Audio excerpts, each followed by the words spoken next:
Okay, it's terrific to be back in Adelaide with the South Australian Premier, Peter Malinauskas, the Deputy Premier, Susan Close, and Tony Zappia, one of the local federal representatives whose constituents are going to get good, secure work as a result of our AUKUS commitments and the $2 billion that will be invested here in South Australia just across the forward estimates. But of course, over the years to come, many billions of dollars, creating jobs, creating innovation, making the best of Australian science, technology, innovation here in defence industries. This is an exciting project. AUKUS is the biggest single investment in Australia's defence capability in our history. And Osborne here will be at the epicentre of all that we do. South Australians building the most complex machinery known to mankind right here at Osborne in South Australia.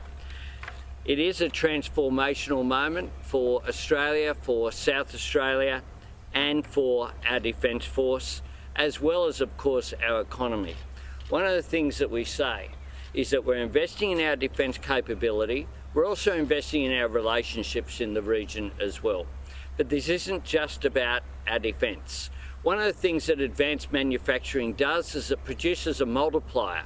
Just as the car industry had ramifications and benefits for Australia over many decades in the post-war period, the vision of an advanced defence capability will have spin-off for manufacturing, spin-off for jobs right across the Australian economy, but particularly here in South Australia.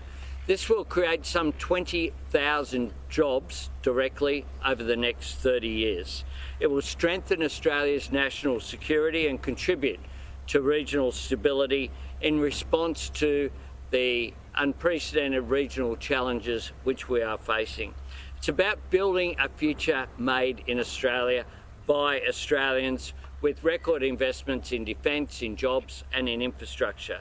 And it's about delivering a superior capability after a decade of inaction and mismanagement.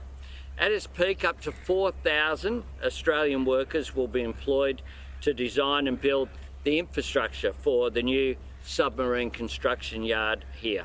A further 4,000 to 5,500 jobs will be created to build the nuclear-powered submarines in South Australia when the program reaches its peak. I think this is a most exciting proposal. We have worked in the 11 months since we've been in government to make sure that the benefit comes here in South Australia. And I want to thank my friend, the South Australian Premier, for the constructive approach to the relationship that we have. We've signed a memorandum of understanding to make sure that we maximise the benefit here in South Australia, but also, of course, the benefit to the nation. And this afternoon, we've had the opportunity to talk firsthand to the workforce here. Skilled workforce, fitters and turners, electrical engineers, machinists, who are all in secure, well-paid jobs. And that is one of the things that this is about, making sure that those jobs stay here in South Australia. We need that certainty. What we've done is provide certainty, not just for a year, not just for a term of government, but that certainty for decades going ahead, which will give confidence to the South Australian economy. And I want to thank the South Australian government for working with us on what is such an exciting project in the national interest.